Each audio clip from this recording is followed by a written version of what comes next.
I want to say 5 days, I think. I don't know if Charlie lived in Scottsdale, but it certainly wouldn't surprise me if that's where they were based, and that's why they're doing it there. But Erika Kirk made a very interesting statement when she spoke yesterday.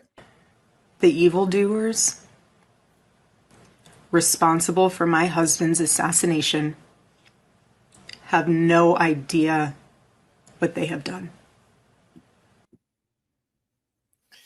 Now, keep in mind, she made this statement knowing full well that they have a suspect in custody named Tyler Robinson.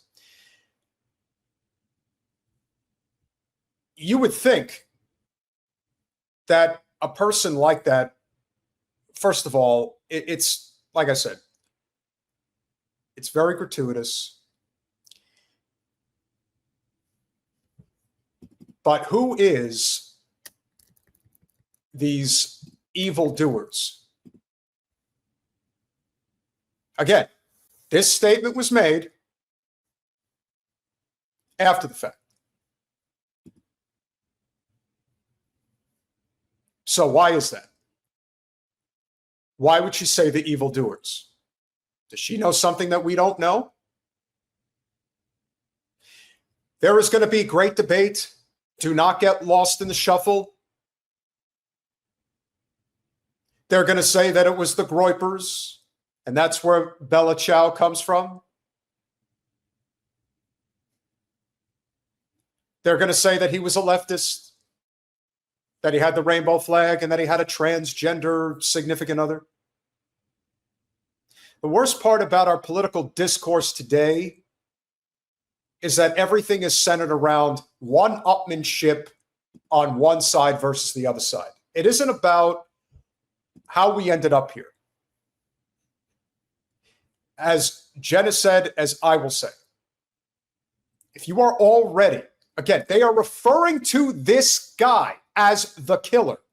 There hasn't been a trial. There's been no ballistic evidence that has proven that it was him. All we have is a photograph from a camera showing him at the event and saying that his father turned him in and apparently gave a substantial reward as a result.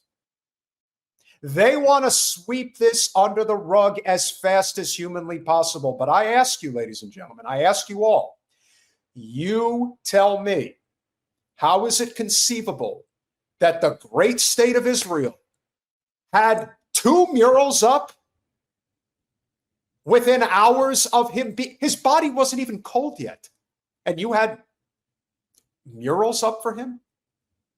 I'm not even going to dignify Benny Johnson with the fucking mural that he put up for Charlie in like 24 hours in Tampa, Florida.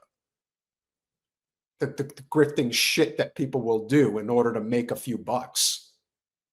And again, I'm not going to absolve anything that comes from Mrs. Kirk. But as I said, she's grieving. I have a friend that knew Charlie personally. She's grieving.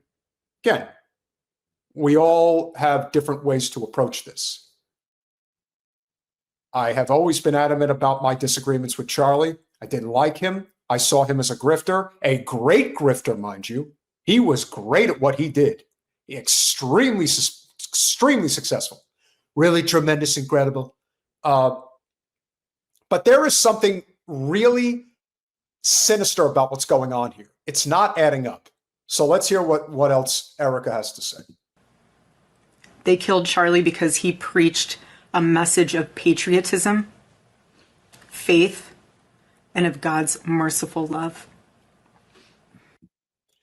I would question how much merciful love he was preaching when he said a lot of the things that he said. And again, the internet is forever, and there are plenty of instances of Charlie saying not so friendly things. In fact, he says pretty horrible things. Does that mean that Charlie is completely wrong on everything that he talks about? No, there are certainly things that he got right. But that's the thing about being an effective messenger. That's the thing about any effective messenger and why they garner so much support.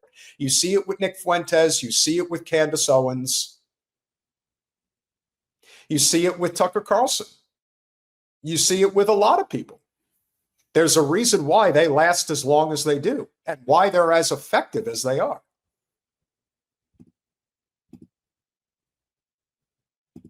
That, as much as anything, I think is a huge part of this.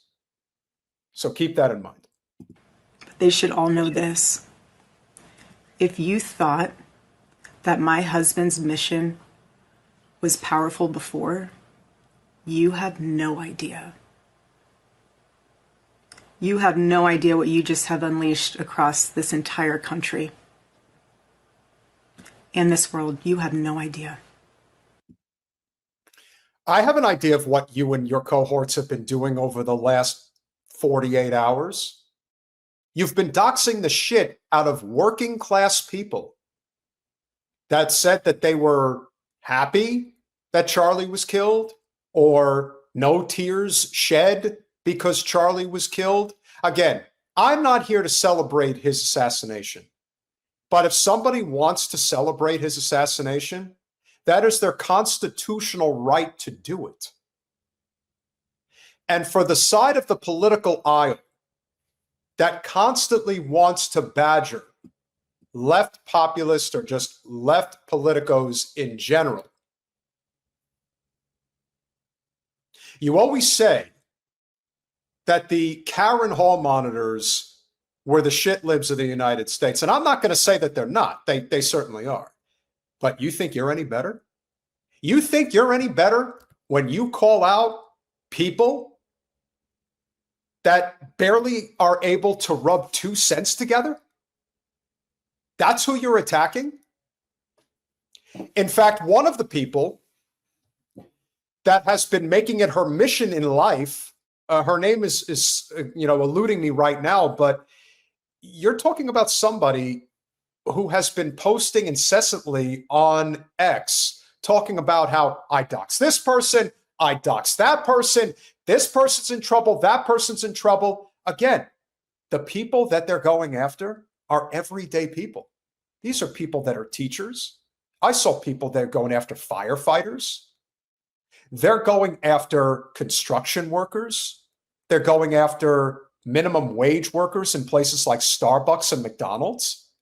Those are the people that you're going after? That's who's a threat to you?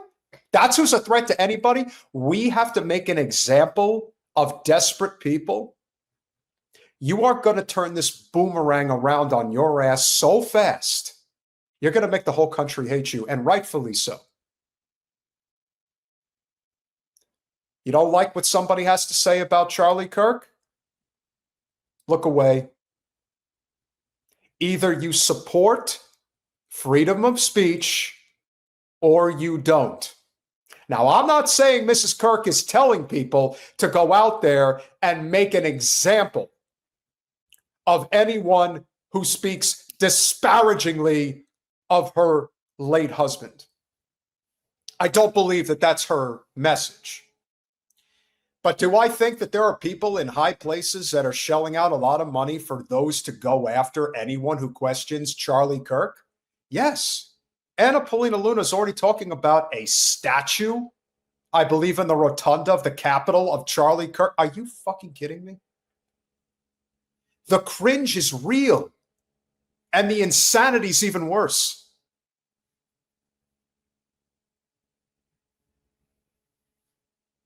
This is a prime example of people that get drunk with power and go too far. You have no idea the fire that you have ignited within this wife. The cries of this widow will echo around the world like a battle cry. Well, she may be right about that.